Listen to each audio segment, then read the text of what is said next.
ഓം ശ്രീ സായിരാം. ഭഗവാന്റെ പദാരവിന്ദങ്ങളിൽ സാഷ്ടാംഗം നമസ്കരിച്ചുകൊണ്ട് എല്ലാവർക്കും സ്വാഗതം.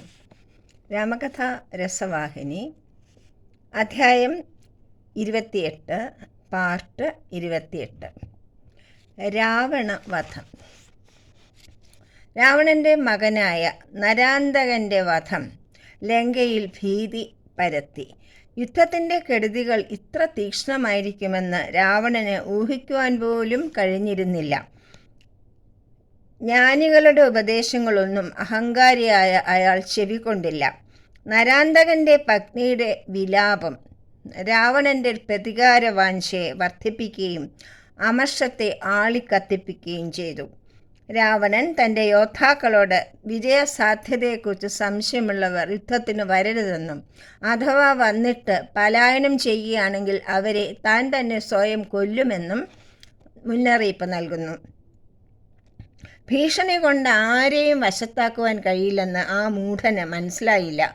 ദുശ്ശകനങ്ങളുടെ ഒരു പരമ്പര തന്നെ ഉണ്ടായെങ്കിലും തൻ്റെ കായിക ബലത്തിലും പരാക്രമത്തിലും ഊറ്റം കൊണ്ടിരുന്ന രാവണൻ അതൊന്നും കാര്യമാക്കുന്നില്ല. ജയ ശ്രീരാമ എന്ന സിംഹഗർജനത്തോടെ വാനരന്മാർ രാക്ഷസ സേനയെ ആക്രമിച്ചു. ജയരാമ ജയ ജയരാമ എന്ന ആരവത്തോടെ അവർ പരസ്പരം ഏറ്റുമുട്ടി. പലായനം ചെയ്യുന്ന രാക്ഷസന്മാരെ രാവണൻ അമ്പെയ്ത് വധിച്ചു. രാവണൻ്റെ ബാണങ്ങൾ തടുക്കുവാനാകാതെ വാനരന്മാർ നാനാഭാഗത്തേക്കും ഓടിപ്പോയി. ആകപ്പാടെ അച്ചടക്കം താറുമാറാകുന്നത് കണ്ട് ലക്ഷ്മണൻ ശ്രീരാമൻ്റെ അനുവാദത്തോടുകൂടി പടക്കളത്തിലേക്ക് പോയി. മേഘനാഥനെ വധിച്ച ലക്ഷ്മണന് നേരെ ക്രോധാവശത്തോടെ രാവണൻ അമ്പുകൾ അയച്ചു. രാവണൻ ബ്രഹ്മാസ്ത്രം പ്രയോഗിച്ചത് കൊണ്ട് ലക്ഷ്മണൻ താഴെ വീണു. അത് കണ്ട് ഹനുമാൻ രാവണനെ നേരിടുന്നു. ഹനുമാന്റെ മുഷ്ടിപ്രയോഗത്തിൽ മൂർച്ഛിച്ചുപോയ രാവണനെ ലങ്കയിലേക്ക് കൊണ്ടുപോകുന്നു. ശത്രു സംഹാരത്തിനു വേണ്ടി പടലഹോമം നടത്തുവാനായിട്ട് രാവണൻ ആജ്ഞാപിക്കുന്നു. ഇതറിഞ്ഞ വിഭീഷണൻ ശ്രീരാമനെ സമീപിച്ച് വാനരന്മാരെ അയച്ച് ഹോമം മുടക്കണമെന്ന് അപേക്ഷിക്കുന്നു. അംഗദനും ഹനുമാനും ഒരു വലിയ സംഘം വാനരന്മാരുമായി യജ്ഞസ്ഥലത്തേക്ക് പോയി. ധ്യാനമഗ്നനായിരുന്ന രാവണനെ പ്രകോപിക്കുവാൻ വാനരന്മാർ പലതും ചെയ്തു. ധ്യാനവിഘ്നം വന്ന രാവണൻ അവരുമായി മൽപ്പിടുത്തത്തിൽ ഏർപ്പെട്ടു. അങ്ങനെ യജ്ഞം മുടങ്ങി. രാവണൻ യുദ്ധഭൂമിയിൽ പോകുവാൻ തീരുമാനിക്കുന്നു. അനവധി ദുശ്ശകനങ്ങൾ കണ്ടിട്ടും കൂസലൊന്നും കൂടാതെ രാവണൻ മുന്നോട്ട് തന്നെ പോയി. അജാനുബാഹുവും വീരപരാക്രമിയുമായ രാമൻ രാവണനെ നേരിടാൻ തീരുമാനിച്ചു. ദേവന്മാർ വാനിൽ നിരന്ന് നിന്ന് രാക്ഷസവംശത്തെ ഹനിച്ച് ധർമ്മം പുനഃസ്ഥാപിക്കുവാനായി അവതരിച്ച ഭഗവാനെ നമിച്ചു. വാനരസേന രാക്ഷസന്മാരുടെ നേരെ ഘോരമായ യുദ്ധം തുടങ്ങി. രാവണൻ തൻ്റെ ജാലവിദ്യാ പ്രകടനങ്ങൾ തുടങ്ങുവാൻ തീരുമാനിച്ചു. പക്ഷേ രാവണൻ്റെ പ്രകടനങ്ങളൊന്നും രാമൻ്റെ മുമ്പിൽ വിലപ്പോയില്ല. രാമൻ്റെ ഇച്ഛ മറ്റൊന്നായിരുന്നു. രാവണൻ നോക്കുന്നിടത്തെല്ലാം രാമലക്ഷ്മണന്മാർ നയിക്കുന്ന വാനരസേനയെ കണ്ടു. ശ്രീരാമൻ വാനരസേനയോട് പാളയത്തിലേക്ക് മടങ്ങി വിശ്രമിച്ചുകൊള്ളുവാൻ ആദേശം നൽകിയിരുന്നു. എന്നിട്ടും യുദ്ധഭൂമിയിൽ നിറയെ ഹനുമാന്മാരും വാനരന്മാരുമായിരുന്നു. ഇനി രാവണ യുദ്ധം നടക്കുവാൻ പോവുകയാണ്. രാമൻ രാവണനെ വെല്ലുവിളിച്ചുകൊണ്ട് ഗർജിച്ചു. രാമൻ മന്ദഹാസത്തോടെ ആ സമയത്തും രാവണന് ധർമ്മോപദേശം നൽകുന്നു. 3 തരം ആൾക്കാരാണ് ഈ ലോകത്തിലുള്ളത്. ഒന്നാമത്തെ കൂട്ടർ പാടലീ മരം പോലെയാണ്. മനോഹരമായി പുഷ്പിക്കും, പക്ഷേ ഒരൊറ്റ കായ പോലും ഉണ്ടാവുകയില്ല. വെറുതെ സംസാരിക്കുകയും അതുപോലെ പ്രവർത്തിക്കാത്തവരും ചെയ്യാത്തവരാണ് ഈ മരത്തിനെ പോലെയുള്ള ആളുകൾ. രണ്ടാമത്തെ തരക്കാർ വാഴ പോലെയാണ്. പുഷ്പിക്കുകയും കായ്ക്കുകയും ചെയ്യും. സംസാരിക്കുന്നത് പോലെ പ്രവർത്തിക്കുന്നവരാണ് ഇക്കൂട്ടർ. മൂന്നാമത്തെ തരക്കാർ പ്ലാവ് പോലെയാണ്. അവർ സംസാരിക്കുകയോ വമ്പ് പറയുകയോ ചെയ്യില്ല. നിശബ്ദമായി നിന്നുകൊണ്ട് പ്രവർത്തിക്കുന്നവരാണ്. തൻ്റെ നിലയറിയാതെ അഹങ്കരിക്കുന്ന രാവണൻ്റെ അധാർമികമായ ഭരണത്തിന് ഉജ്ജ്വല നാശം വരുത്തുമെന്ന് ശ്രീരാമൻ പ്രഖ്യാപിക്കുന്നു. ഇതൊന്നും ശ്രദ്ധിക്കാതെ രാവണൻ തൊടുത്തയച്ച അനേകം അമ്പുകളെ ശ്രീരാമൻ ആഗ്നേയാസ്ത്രം കൊണ്ട് ചുട്ടു ചാമ്പലാക്കുന്നു. പരസ്പരം നിശിതവും ദിവ്യവുമായ അസ്ത്രങ്ങൾ പ്രയോഗിച്ച് യുദ്ധം കൊടുമ്പിരി കൊണ്ടു. രാവണന്റെ ഒരു ശിരസ് അറുത്ത് താഴെയിട്ടാൽ മറ്റൊന്ന് ആ സ്ഥലത്ത് പൊങ്ങി വരും. രാവണന്റെ അടങ്ങാത്ത കാമത്തിൻ്റെ പ്രതീകമായിരുന്നു ഈ ഉയർത്തെഴുന്നേൽപ്പ്. അറുത്തിട്ട തലയിൽ നിലത്ത് വീണ രാവണ ശിരസ്സുകളുടെ ആക്രോശം ഭീതിതമായ ഒരു കാഴ്ചയായിരുന്നു. നഷ്ടപ്പെട്ട തലകൾ വീണ്ടും ലഭിച്ചതോടെ രാവണൻ തൻ്റെ പരാക്രമം വർദ്ധിപ്പിച്ചു. രാവണന്റെ അനിഷേധ്യമായ യുദ്ധപാടവത്തെ ലക്ഷ്മണനും സുഗ്രീവനും അംഗദനും ശ്ലാഘിക്കുകയും ചെയ്തു. സന്ധ്യ ആയതോടെ അന്നത്തെ യുദ്ധം അവസാനിപ്പിച്ചു. രാത്രിയിൽ സീതയോട് രാവണന്റെ ശിരസ് മുറിച്ചാലും വളരുന്നതിനെപ്പറ്റി ത്രിജട പറഞ്ഞപ്പോൾ സീത അതിയായി ദുഃഖിച്ചു. രാവണന്റെ ഹൃദയത്തിൽ സീതയുടെ രൂപം പ്രതിഷ്ഠിതമായതുകൊണ്ടാണ് ഈ പ്രതിഭാസം ഉണ്ടാകുന്നതെന്ന് ത്രിജട പറഞ്ഞപ്പോൾ സീത അസന്തുഷ്ടയായി. പക്ഷേ ശ്രീരാമന്റെ ഹൃദയത്തിലും സീത വിളങ്ങിയിരുന്നതിനാൽ അദ്ദേഹത്തിൻ്റെ ഓരോ അമ്പും സീതയെ സ്മരിച്ചുകൊണ്ടാണ് അദ്ദേഹം അയച്ചിരുന്നത്. സീതാസ്മരണ രാവണനിൽ അല്പനേരത്തേക്ക് ഇല്ലാതെയായാൽ ആ നിമിഷം രാവണൻ വധിക്കപ്പെടും. ജഗന്മാതാവായ സീതയുടെ സ്മരണ ആർക്കും ശക്തി നൽകും എന്ന സന്ദേശമാണ് ഇവിടെ നമുക്ക് ലഭിക്കുന്നത്. അടുത്ത ദിവസം രാവണൻ തൻ്റെ രാക്ഷസീയമായ ഇന്ദ്രജാലം പ്രദർശിപ്പിച്ചു.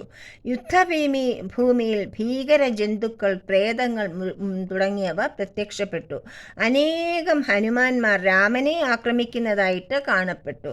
പക്ഷേ ഇതൊന്നും ശ്രീരാമൻ്റെ ശാന്തത ഭജിച്ചില്ല. അശോഭനായി ഇതൊക്കെ വീക്ഷിച്ചുകൊണ്ട് ശ്രീരാമൻ നിലയുറപ്പിച്ചു. ഒരൊറ്റ അമ്പ് കൊണ്ട് രാമൻ ഈ ഇന്ദ്രജാലങ്ങളെയെല്ലാം നിരോധിച്ചു. സാഗരം സാഗരത്തോടും അമ്പരം അമ്പരത്തോടും ഏറ്റുമുട്ടുന്നത് പോലെ രാവണ യുദ്ധം ഘോരമായി ഭീതിതമായി തുടർന്നു. 18 ദിവസം നീണ്ടുനിന്ന ആ യുദ്ധം ശ്രീരാമന് ഒരു ലീലാവിനോദം പോലെ ആയിരുന്നു. ദുശ്ശകനങ്ങളുടെ ഒരു ഘോഷയാത്ര തന്നെ രാവണന് നേരിടേണ്ടി വന്നു. സത്വഗുണപ്രധാനനായ ഈശ്വരനെ നേരിടുമ്പോൾ തമോ ഗുണത്താൽ രാക്ഷസനായി തീർന്ന ഒരുവൻ്റെ അവസ്ഥയാണ് ഇവിടെ കാണിക്കുന്നത്. ചൈത്രമാസത്തിലെ ശുക്ലപക്ഷത്തിലെ ചതുർദശി ദിവസം രാമൻ്റെ 31 ബാണങ്ങളിൽ ഒന്ന് രാവണൻ്റെ നാഭിയുടെ കീഴിൽ ഉണ്ടായിരുന്ന അമൃത കലശത്തിൽ കടന്നു. അതോടെ രാവണൻ മരിച്ചു വീണു. രാവണൻ്റെ ആത്മതേജസ് രാമനിൽ ലയിച്ചു. രാവണൻ വീരസ്വർഗം പ്രാപിച്ചു.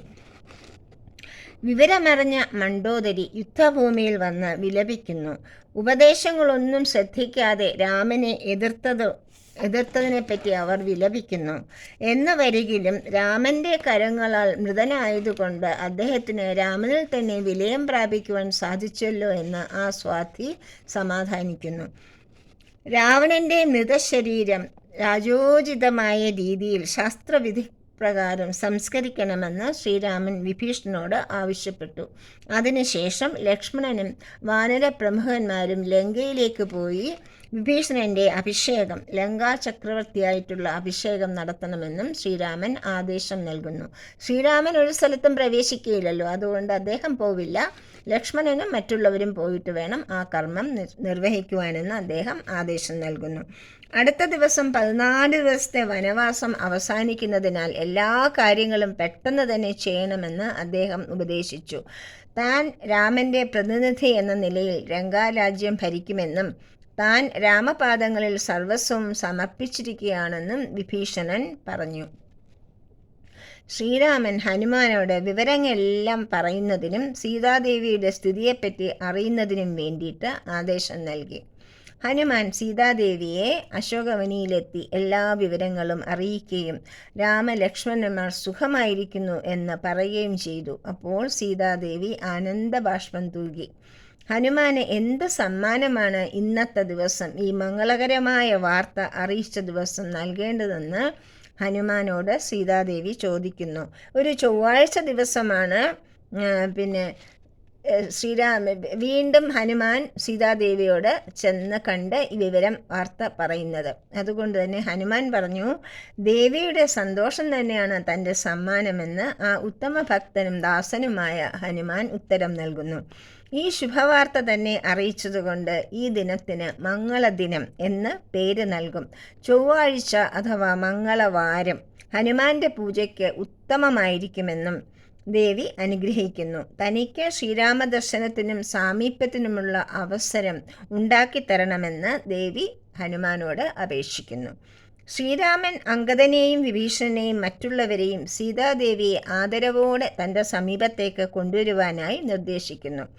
സീത പട്ടുവസ്ത്രങ്ങൾ അണിഞ്ഞു പോകണമെന്നാണ് വിഭീഷണൻ അപേക്ഷിക്കുന്നത്. പക്ഷേ രാമനാണ് തൻ്റെ അമൂല്യമായ രത്നാഭരണമെന്നും രാമദർശനമാണ് തൻ്റെ സ്നാനമെന്നും തൻ്റെ നമസ്കാരങ്ങളാണ് താൻ ഉടുക്കുന്ന പട്ടുവസ്ത്രമെന്നും സീതാദേവി വിഭീഷണനോട് പറയുന്നു. മാത്രവുമല്ല, ലങ്കയിലെ എല്ലാ വസ്തുക്കളും രാവണൻ്റേതാണ്. അതുകൊണ്ട് രാവണൻ്റേതായ ഒരു വസ്തുവും താൻ ധരിക്കുകയോ സ്വീകരിക്കുകയോ ചെയ്യില്ലെന്നും സീതാദേവി പറയുന്നു. പല്ലക്കിൽ കൊണ്ടുപോകപ്പെട്ട സീത ശ്രീരാമസന്നിധിയിൽ അടുക്കാറായപ്പോൾ തനിക്ക് നടന്നു വേണം ശ്രീരാമസന്നിധിയിലേക്ക് പോകുവാനെന്ന് പറഞ്ഞ് പല്ലക്കിൽ നിന്നും താഴെ ഇറങ്ങുന്നു. അഗ്നിശുദ്ധയായ ശേഷം സീതാദേവി തൻ്റെ സമീപത്തേക്ക് വന്നാൽ മതി എന്ന് രാമൻ അഭിപ്രായപ്പെട്ടത് കേട്ടപ്പോൾ ലക്ഷ്മണനുൾപ്പെടെ വാനരന്മാരും എല്ലാവരും നിരാശാഭരിതരാകുന്നു. സീത നിഷ്കളങ്കയാണെന്നും നന്മയുടെ മൂർത്തിയാണെന്നും ശ്രീരാമന് നന്നായി അറിയാമായിരുന്നു. ഈ അഗ്നിപരീക്ഷ ലോകത്തെ ബോധ്യപ്പെടുത്തുവാനുള്ളതാണ്. മാത്രവുമല്ല, മണ്ഡലത്തിൽ ഒളിച്ചിരിക്കുന്ന യഥാർത്ഥ സീതയെ പുറത്തു കൊണ്ടുവരികയും മായാസീതയെ അഗ്നിമണ്ഡലത്തിലേക്ക് തിരികെ അയക്കുകയും വേണം. അതിനും കൂടിയാണ് ഈ അഗ്നിപ്രവേശം എന്ന നാടകം അവിടെ അരങ്ങേറപ്പെടുന്നത്. സീത യാതൊരു ചാഞ്ചല്യവുമില്ലാതെ അഗ്നികുണ്ഡത്തിന് സമീപം ചെന്ന് ഇപ്രകാരം പറഞ്ഞു: ഹേ ഹവിസ്സുകളുടെ സ്വീകർത്താവേ, വാക്ക്, ചിന്ത, പ്രവൃത്തി എന്നിവയാൽ ഞാൻ എൻ്റെ സ്വാമി രാമനെ അല്ലാതെ മറ്റാരെയും ഇതുവരെ സ്മരിച്ചിട്ടില്ല. മഹാശുദ്ധികർത്താവേ, അങ്ങ് എല്ലാ ജീവികളുടെയും ഹൃദയത്തിൽ സ്ഥിതി ചെയ്യുന്നവനാണല്ലോ. ഞാൻ പ്രവേശിക്കുമ്പോൾ അങ്ങ് ചന്ദനച്ചാറ് പോലെ ശീതളനായിരിക്കൂ. അവർ രാമൻ്റെ മുമ്പിൽ നമസ്കരിച്ച് അഗ്നിയിൽ പ്രവേശിച്ചു.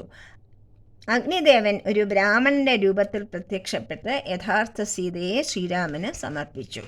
ശ്രീരാമൻ എല്ലാ വാനരങ്ങളോടും കരുണയോടെ കൃതജ്ഞത പ്രകാശിപ്പിച്ചു. സമ്മാനങ്ങളും നൽകി എല്ലാവരെയും വസതികളിലേക്ക് പോകുവാൻ അനുവദിച്ചു. താൻ എപ്പോഴും അവരുടെ കൂടെ ഉണ്ടാകുമെന്നും അവരെ സംരക്ഷിക്കുമെന്നും ശ്രീരാമൻ ഉറപ്പുകൊടുത്തു. കൃതജ്ഞതയോടെ അവർ മടങ്ങിപ്പോയി. സുഗ്രീവൻ, അംഗദൻ, നളൻ, ഹനുമാൻ തുടങ്ങിയ വാനര പ്രമുഖരുടെയും വിഭീഷണൻ്റെയും അഗാധമായ സ്നേഹവും ഭക്തിയും കണ്ട ശ്രീരാമൻ അവരെ എല്ലാവരെയും തൻ്റെ ഒപ്പം പുഷ്പക വിമാനത്തിൽ കയറ്റുന്നു. എത്ര ശക്തനും ജ്ഞാനിയും ഭക്തനും കുലമഹിമ ഉള്ളവനും ആണെങ്കിലും കാമം, ക്രോധം, അഹന്ത എന്നീ ദുർഗുണങ്ങൾ ഒരുവൻ്റെയും അയാളുടെ കൂടെ നിൽക്കുന്നവരുടെയും ഉന്മൂലനാശം വരുത്തുമെന്ന് രാവണൻ നമ്മെ പഠിപ്പിക്കുന്നു. ദുർബുദ്ധിയും ദുരഭിമാനിയും പൊങ്ങച്ചക്കാരനുമായ ഒരാൾക്ക് സദുപദേശങ്ങൾക്ക് സ്വീകരിക്കുവാൻ സാധിക്കുകയില്ല. ജഗന്മാതാവായ സീതാദേവിയുടെ സ്മരണയാണ് രാവണന് കവചമായി തീർന്നത്. മുള്ളിനെ മുള്ളുകൊണ്ടെടുക്കുന്നത് പോലെ ശ്രീരാമൻ സാത്വികവും നിസ്വാർത്ഥവുമായ സീതാസ്മരണ കൊണ്ട് തന്നെ, അതായത് ജഗന്മാതാവിൻ്റെ സ്മരണ കൊണ്ട് തന്നെ രാവണവധത്തിന് കളമൊരുക്കുന്നു. രാമനോടുള്ള മനോഭാവം വിദ്വേഷഭക്തി എന്ന് വിശേഷിപ്പിക്കപ്പെടുന്നു.